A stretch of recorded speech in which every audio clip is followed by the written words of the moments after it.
Hello बच्चों, learn words पे आप लोगों को स्वागत है। आज हम लोग सेट B1 के बारे में जानने वाले हैं। क्रिएटिव राइटिंग में कौन तरह के क्वेश्चंस यू पूछ सकते हैं। मुझे एक रिक्वेस्ट आई थी कि मैम सेट बी पेपर 1 के बारे में थोड़ा डिस्कस करके बता दीजिएगा कि किस तरह के क्वेश्चंस आ सकते हैं। देखिए, एक्चुअली ये पेपर क्रिएटिव राइटिंग के ऊपर है, तो आपको पता ही है, इसमें हम ज़्यादा कुछ मगअप तो कर नहीं सकते हैं। हाँ, थोड़ी-सी चीज़ें आपको मगअप करने की ज़रूरत है, but after all it is all about creativity. Creative writing paper के हेडिंग से ही हमें पता चला कि क्रिएटिव राइटिंग के बारे में बताने की कोशिश कर रहे हैं, ठीक है? तो क्रिएटिव राइटिंग में किस तरह के वो क्वेश्चन्स आपसे पूछ सकते हैं, जैसे वो आपसे पूछ सकते हैं डिफाइन, कैरेक्टराइजेशन या फीचर्स। ये थोड़ा-सा पढ़ लीजिएगा। क्रिएटिव राइटिंग की फीचर्स क्या है? Define and characterisations of creative writing.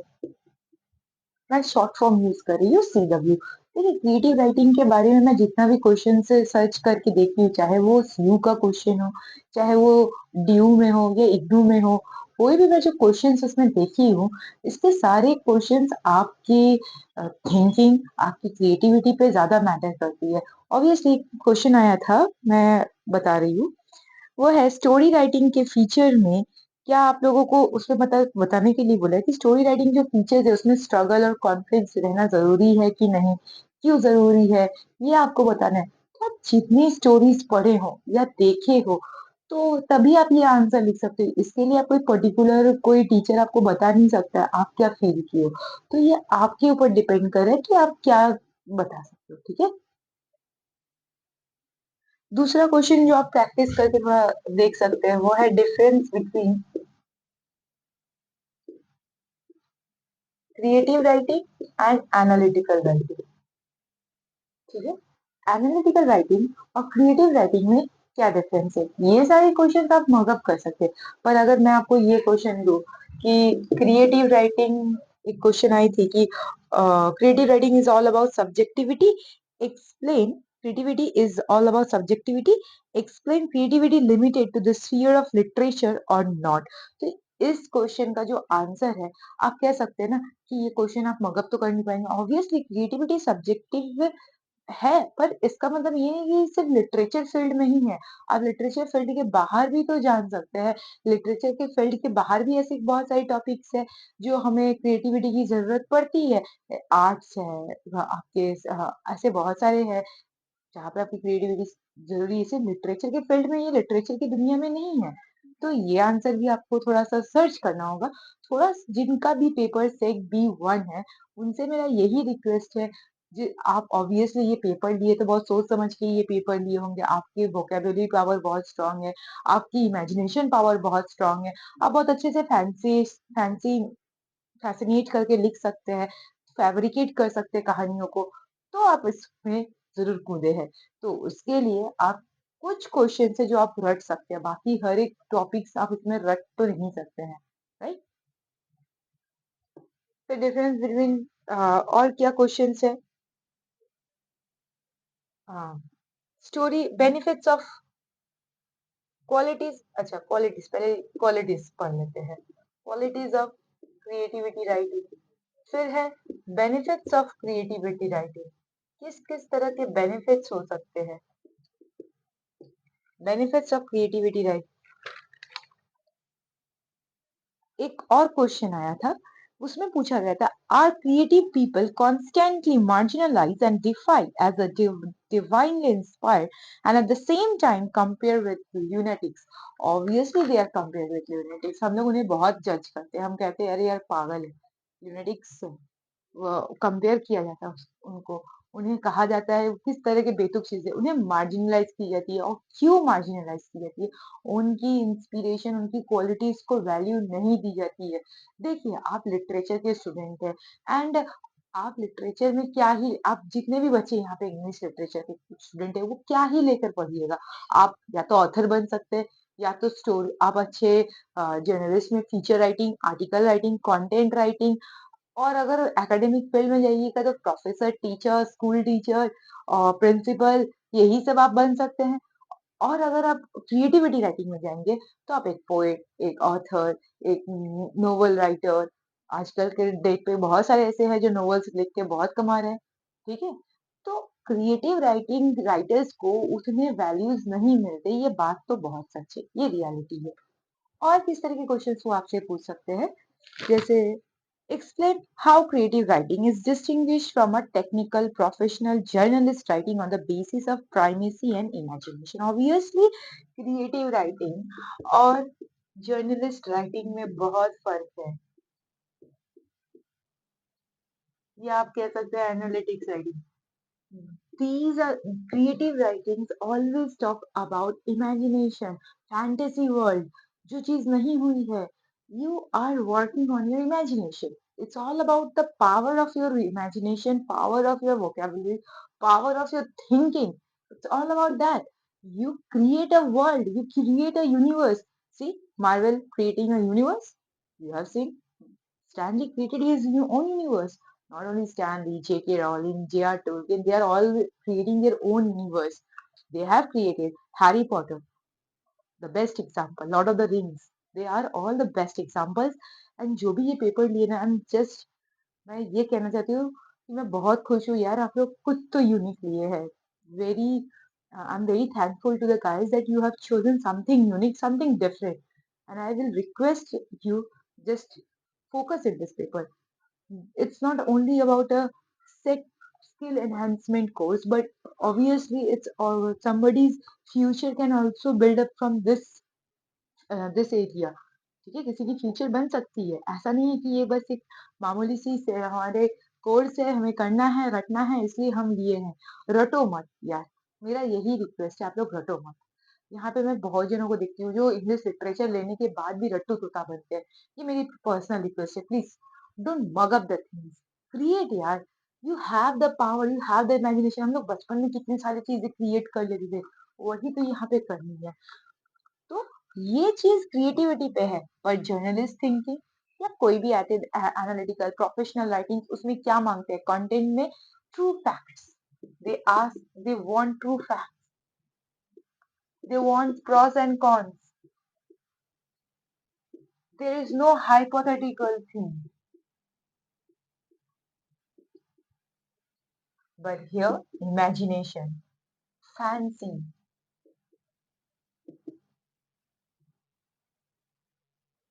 Okay, you create your own world.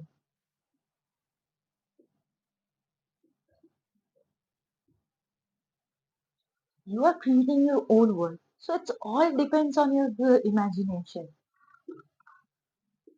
देखिए, ये क्वेश्चन जो डायरेक्ट पूछे गए हैं, इसके ऊपर आप लोग थोड़ा सा प्रिपरेशन कर लीजिएगा. आपके पास हालांकि एक दिन का टाइम है, आप कल एग्जाम देकर आकर इससे अच्छे से कर सकते हैं. ठीक है? तो आपके पास ये टाइम रहेगा, एग्ज़ाम देने के बाद भी आप इसे अच्छे से, जब आपका सीजी-10 का पेपर खत्म हो जाए, उसके बाद आप ये अच्छे से करके आप इसे कर सकते हैं. ठीक है?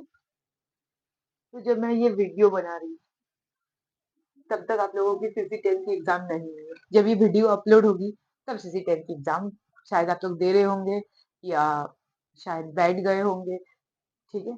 तो एग्ज़ाम देकर वापस आ रहे होंगे. थोड़ा-सा रेस्ट करके ब्रेक लेने के बाद फिर इसके ऊपर वर्क करने बैठिएगा. It's very important, it's very vital. And this is the thing, this is the most important part of SEC paper. Okay? These are the questions. Now we are going to the portion where they will ask you to write. They will give you a topic. They will tell you to write a poem or a poetry for 10 lines or 20 lines. And in another, there will be a feature or an article writing. They will give you a topic and you have to write an article on that topic, on that particular topic.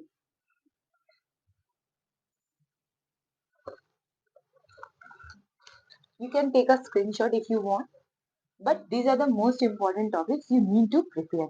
And don't get panic if any question comes and you don't know the answer. Don't get panic. Okay? Only think that I know each and every answer. I am going to attempt that, and I am going to write the points. Okay? Don't need to be panic. आपको डरने की कोई जरूरत नहीं है. आप जानते हो कि ये पूरे के पूरे पॉइंट्स आपको पता है, लर्न है, और आप अच्छे से इसे लिख कर उसमें पेपर में देकर आइएगा कि आपके पास सारी सारी कॉन्सेप्ट्स है। ऑब्वियसली सिर्फ मेरे इम्पोर्टेंस बताने से आप पास नहीं होने वाले, ये पावर आपके अंदर है, आप ज़रूर कर सकते हैं। जब आप पोएट्री लिखिएगा, मैं यहाँ पे कुछ टॉपिक्स तो दे रही हूँ, पर आपका सब्जेक्ट ऐसा मतलब नहीं है कि वो वर्ड उसमें होनी चाहिए, क्योंकि ऑब्वियसली जब आप पोएट्री लिख रहे हैं, तो इसमें ये मतलब नहीं होता है कि आपका हर बार वो वर्ड उस पोएट्री में रहना मतलब मौजूद रहना बहुत ज़रूरी है। कॉन्सेप्ट रहना बहुत ज़रूरी है, बिकॉज़ वहाँ पे कहा गया है सब्जेक्ट लव होना चाहिए, सब्जेक्ट तो उन लोग आपको बता देंगे किस सब्जेक्ट पे आपको लिखना है। किस मुद्दे पे आपको लिखना है और कितने लाइन्स लिखना है, 10 लाइन्स हो सकते हैं, 15 हो सकते हैं, 20 हो सकते हैं, तो वो आपको बता देंगे। और ऑब्वियसली ये पेपर अनसीन है, को नहीं पता है क्या आने वाला है। पूरा का पूरा पेपर आपके नॉलेज पावर में अटेंड करना है। यहाँ पे कोई भी चीज़ नहीं जो आप रटा-रटाए लिख कर आ सकते हैं।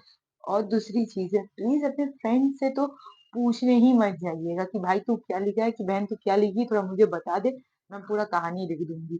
नहीं, ये कहानी खुद की होनी चाहिए। यार कुछ तो अपना बनना चाहिए ना, कि नहीं दैट्स माय वर्क, ये मैंने क्रिएट किया, I am the artist of this work, of this artifacts, of this art, obviously, ठीक है?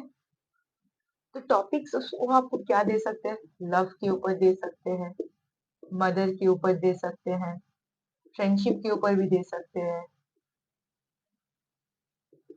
नेचर के ऊपर दिए हैं एक बार, चाइल्डहुड के बारे में दे सकते हैं,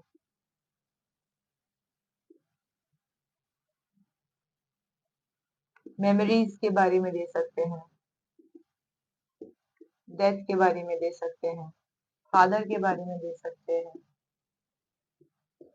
स्कूल्स के बारे में दे सकते हैं, life, mirror,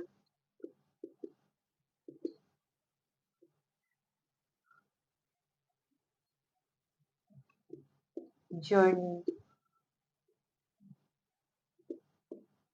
destination,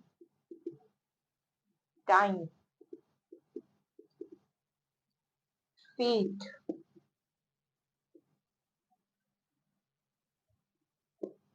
happiness, sorrowness और सैडनेस।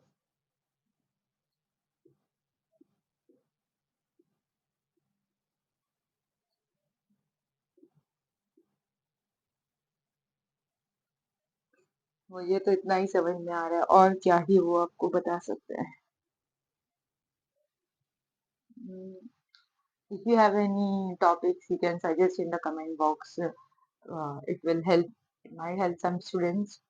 Obviously, आपके ऊपर बहुत सारे ऐसे टॉपिक्स हैं, जैसे the road not taken, Robert Frost की एक पोइट्री है, मुझे बहुत पसंद है। इफ रुडयार्ड किपलिंग की एक पोइट्री है, ये मुझे पसंद है। आप कुछ पोइट्रीज देख सकते हैं, फॉर एग्जांपल आप तो इतने सारे पोइट्रीज ऑब्वियसली इतना दूर तक पढ़ गए, जैसे after an apple picking, topic देखिए, आफ्टर एन एप्पल पिकिंग, तो कुछ भी हो सकती है, ठीक है? नेचर है, बॉन्डिंग्स, लव, फ्रेंडशिप, जैसे यहाँ पे लव, बॉन्डिंग्स के बारे में, मदर के बारे में, फ्रेंडशिप के बारे में, बहुत सारे ऐसे टॉपिक्स वो आपसे पूछ सकते। See, poetry is nothing but a feeling. We feel poetry, unless you feel you can't write a poetry. Yes, W B Yeats बहुत अच्छे बात बोले थे, when we write a poetry, it's not कि just we write a line, we write the feelings, and it takes time to write a poetry, because thousand times you write it and thousand times you delete it. After that you get a perfect lines, after that you create a perfect lines.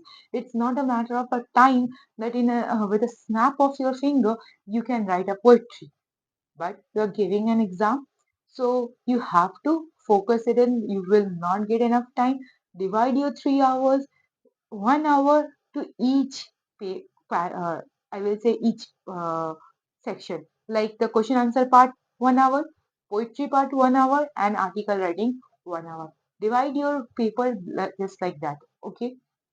अब यहाँ पे ये सारे topics पे आप poetry share कर सकते हो। आप पोइट्री लिख के मुझे भी भेज सकते हैं। I will read your poetry in my shorts और I will share on my short videos.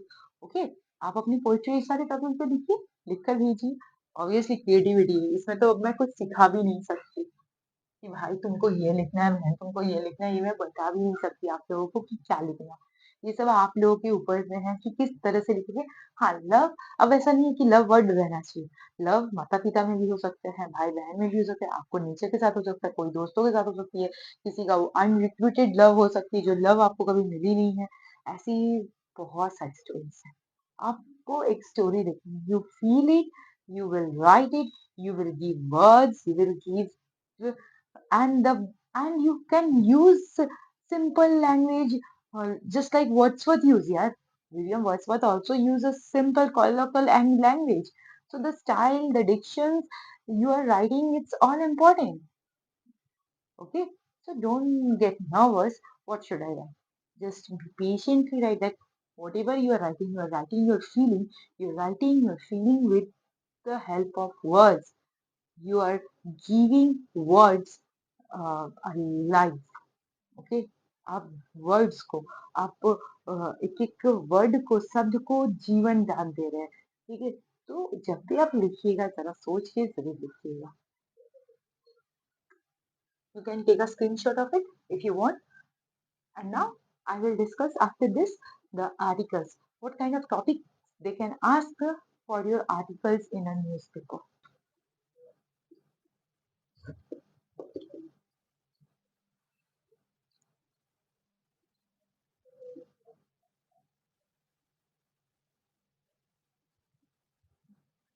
Rise in the number of snatching in your locality.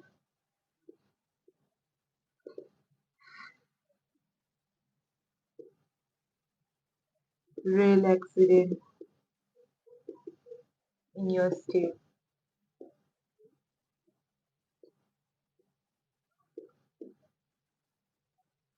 Alternative occupation of people after pandemic.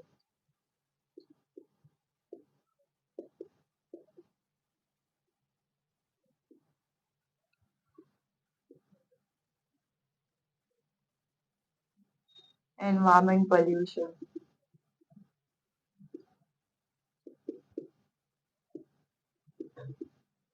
affecting lives.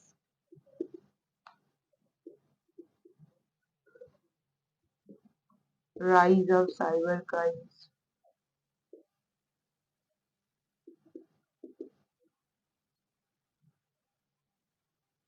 Pollution caused by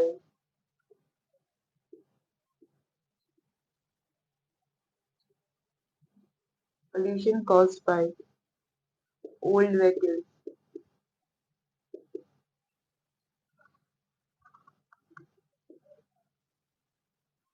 Escalations of price of essential commodities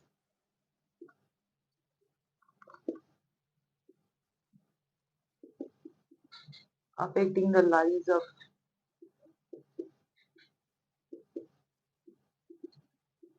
ordinary citizens.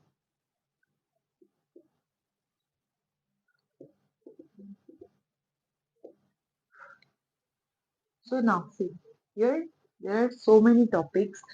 Okay, I have given this a number of snatching in your locality, rail accident, alternative occupation of peoples, environment pollution, rise of cyber crimes, pollution caused by old vehicles, prices of essential, escalations of prices of essential commodities. तो ये सारी topics तो है, साथ में आप social networking में थोड़ा देख लीजिएगा, मीडिया पे थोड़ा देख लीजिएगा, इनक्वालिटी, वुमेन एम्पावरमेंट और सारे फैक्ट्स होने चाहिए। ये बात आप लोग प्लीज याद रखना। Facts, truth, pros and cons, advantage, और ये वर्ड लिमिट करके रखिएगा कि कम से कम मिनिमम एक आर्टिकल कम से कम 300 to 400 वर्ड तक लिखिए। उससे ज़्यादा पढ़ने में भी अच्छा नहीं लगता है। और ऑनलाइन में इतने वर्ड्स ही बहुत होते हैं, क्योंकि आपके जितने टॉपिक इंटरेस्टिंग होने वाले हैं, उतना अच्छा वो पढ़ेंगे, नहीं तो पढ़ेंगे ही नहीं, वो आधा पढ़ेंगे, आधा छोड़ देंगे। तो ये टॉपिक भी बहुत ही इम्पोर्टेंट है। आप लोग स्क्रीनशॉट लेना चाहते तो ले सकते हैं। Thank you. आज यहीं तक। लाइक और सब्सक्राइब करना मत भूलिएगा और हमारे चैनल को अपने दोस्तों के साथ शेयर कर लीजिएगा और एग्ज़ाम के बाद ज़रूर कमेंट करके बताइएगा कि जो भी मैं यहाँ पे क्वेश्चंस बताती हूँ, वो आपके लिए कितने हेल्पफुल है। ये मेरे वीडियोज़ के लिए, मेरे व्यूअर्स के लिए भी बहुत हेल्पफुल होंगे कि हाँ, जो भी मैं वीडियोज़ यहाँ पे देती हूँ, वो आपके लिए भी बहुत इम्पोर्टेंस है। Thank you.